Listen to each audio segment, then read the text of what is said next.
Salut! Apple a tenu hier une keynote liée au monde éducatif. Et comme le carton d'invitation le laissait penser, on a eu le droit à un nouvel iPad version 2018 compatible avec l'Apple Pencil.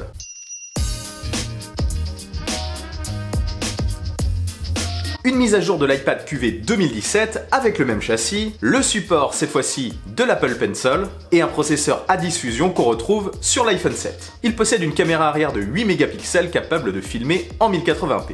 En gros, on retrouve tout ce qu'on trouvait sur le modèle précédent, Touch ID, 10 heures d'autonomie, etc. Ce nouveau modèle revisité est disponible en 3 couleurs, argent, gris sidéral et une nouvelle couleur or qui a vu le jour. Cette couleur or, c'est une couleur un peu intermédiaire entre la couleur or des iPad Pro et la couleur or rose de ces mêmes modèles. Je la trouve d'ailleurs plus éclatante. Ce nouveau modèle baisse d'ailleurs de prix et passe à 359 € pour le modèle Wi-Fi 32 Go et à 449 € pour le modèle Wi-Fi 128 Go. Les modèles Wi-Fi et cellulaires coûtent quant à eux respectivement 489 € et 579 € pour le modèle 128 Go. Oui, vous avez bien entendu, 32 Go en 2018. Je trouve ça un peu dommage, ils auraient quand même pu commencer le stockage à 64 Go comme pour les iPad Pro. Peut-être que ça leur aurait fait trop d'ombre, du moins en attendant les nouveaux modèles. Lors de cette conférence destinée à l'éducation, Apple a vraiment montré son intention de prendre plus de place dans les écoles et à l'université. Tout d'abord avec ce nouvel iPad classique, désormais compatible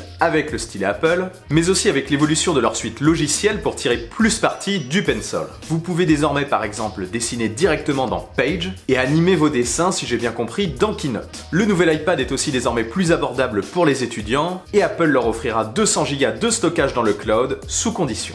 Il faut que l'établissement fasse partie du programme, il me semble. Ils ont aussi présenté plein d'outils pour les professeurs, comme par exemple un prompteur directement intégré à Page ou la possibilité de corriger directement des copies dématérialisées avec l'Apple Pencil. Vous pouvez aussi désormais créer vos propres e-books au format EPUB directement dans Page. En plus du support du Pencil, Apple met désormais bien l'accent sur la possibilité de connecter un clavier Bluetooth à ce nouvel iPad, même si c'était déjà le cas avant. Cet iPad ne dispose pas du Smart Connector qu'on retrouve sur les iPad Pro. Mais au final, à quoi sert réellement ce Smart Connector? Ok, ça alimente le clavier, et sinon, il devait y avoir de nombreux accessoires compatibles. Où sont-ils? Je trouve d'ailleurs que ce nouvel iPad est présenté exactement de la même façon que l'était l'iPad Pro. Oui, l'iPad Pro petit modèle est plus grand, il fait 10,5 pouces, plus fin, avec des bords plus réduits, plus puissant avec des composants bien supérieurs, mais il est aussi 2 fois plus cher. Même si l'iPad Pro est supérieur en tout point à ce nouvel iPad, excepté le prix, un étudiant et la majorité des personnes pourront très bien se contenter d'un iPad version 2018. Au final, je trouve cet iPad aussi alléchant que pourrait l'être un iPad Pro de 10,5 pouces. Le prix y est pour quelque chose, c'est vrai. Vous pouvez dessiner avec, faire du montage vidéo, retoucher des photos, travailler avec un clavier Bluetooth,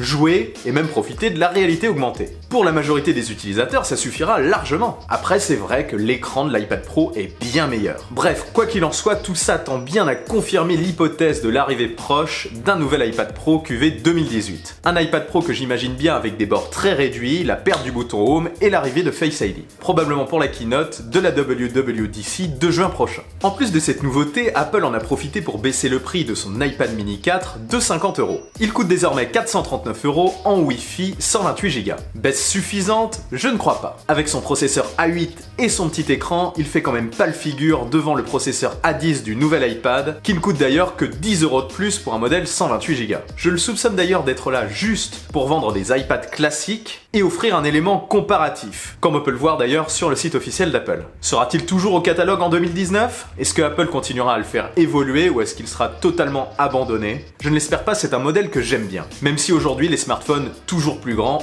ont peut-être réduit son intérêt. Sinon, lors de cette conférence, Logitech était invité et a dévoilé un stylet perso censé fonctionner comme l'Apple Pencil, qui lui coûte désormais 99 €. Le Logitech coûte quant à lui 49 € avec 8 heures d'autonomie. Seule différence plutôt importante d'ailleurs, c'est qu'il ne prendra pas en compte la pression sur l'écran comme l'Apple Pencil. Il ne sera d'ailleurs commercialisé pour l'instant que pour les écoles aux États-Unis. Au passage, ils ont également présenté une coque clavier pour transformer un petit peu votre iPad en ordinateur portable. Elle est censée résister résister au choc, et un modèle similaire existait déjà d'ailleurs pour l'iPad 5ème génération. D'ailleurs, maintenant que j'en parle, si le support du Pencil ne vous intéresse pas du tout, l'iPad version 2017 peut être disponible par moment sur le reconditionné certifié d'Apple à partir de 289 €. C'est plutôt intéressant, donc restez vigilants. Alors au final, est-ce qu'il est intéressant ce nouvel iPad 2018 ? Oui, je le trouve plutôt intéressant. Malgré son design à grosse bordure, il possède beaucoup d'avantages autrefois réservés à l'iPad Pro. Je pense qu'il peut être un vrai petit substitut à un ordinateur, plutôt abordable pour un étudiant d'ailleurs. Prise de notes tapée ou écrite, prise de croquis rapide, dessin, composition musicale, petit montage vidéo, divertissement en tout genre, etc.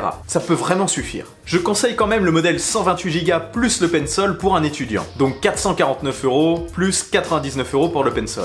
Je crois d'ailleurs qu'il y a un tarif éducatif, corrigez-moi si je me trompe. 299 € je crois pour le premier prix, le 128 Go du coup doit coûter à peu près 389 €. Et l'Apple Pencil peut aussi bénéficier apparemment d'une réduction de 10 € pour les étudiants. C'est pas très clair, j'ai pas totalement tout bien compris, c'est peut-être exclusivement destiné aux achats par des établissements. Donc en gros, s'il y a bien des tarifs éducatifs comptés 480 € pour l'iPad 128 Go plus l'Apple Pencil. Pour les autres, pour la même chose, il faudra débourser 550 €. De votre côté, dites-moi dans les commentaires si vous êtes intéressé et ce que vous pensez de cet iPad 2018. Si cette vidéo vous a plu, n'oubliez pas de laisser un bon pouce en l'air et de la partager. Et si ce n'est pas encore fait, abonnez-vous à ma chaîne et suivez-moi sur les réseaux sociaux. Sur ce, on se retrouve très vite pour une nouvelle vidéo. Allez, salut!